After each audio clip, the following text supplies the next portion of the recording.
आमच्या महाराष्ट्रामध्ये लहान लहान मुलींवरती बलात्कार होत आहेत. इथे त्या अक्षता म्हात्रेवरती प्रकरण झालं, काही नाही झालं. तिच्या घरचे काय तिला सोसत असतील. आम्हाला काय, सकाळी उठायचं निघायचं. आम्ही कोणाला प्रश्न विचारत नाही, आम्हाला राग येत नाही, आम्हाला काही वाटत नाही कुठच्या गोष्टींचं. आम्ही कशा हाल अपेष्टांमधून जगतोय, चाललंय काय चाललंय, आम्ही कोणालाही प्रश्न विचारत नाही. आम्ही फक्त निवडणुका आल्या की निमूटपणे तिकडे जातो, बाना खाली घालून आम्ही त्या मतदाराला आम्ही मतदान करतो. उन्हातानामध्ये उभे राहतो आम्ही, कारण आम्ही गुलाम आहोत त्यांचे. गुलाम आहात का त्यांचे?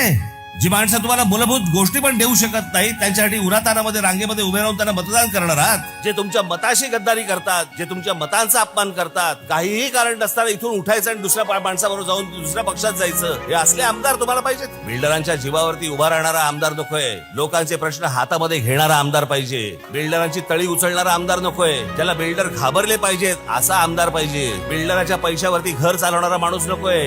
स्वतःच्या जीवावरती स्वतःचं घर चालवणारा माणूस पाहिजे. या असल्या लोकांना तुम्ही लांबच ठेवले पाहिजे, दूरच ठेवले पाहिजेत. यावेळेची जी निवडणूक आलेली आहे आणि गेल्या 5 वर्षामध्ये जो सगळ्या राजकीय पक्षांनी गोंधळ घालून ठेवलेला आहे, याच्यात मला कुठेतरी एक आत्मविश्वास आहे की जास्तीत जास्त आमदार महाराष्ट्र नवनिर्माण सेनेचे महाराष्ट्रामध्ये निवडून येतील.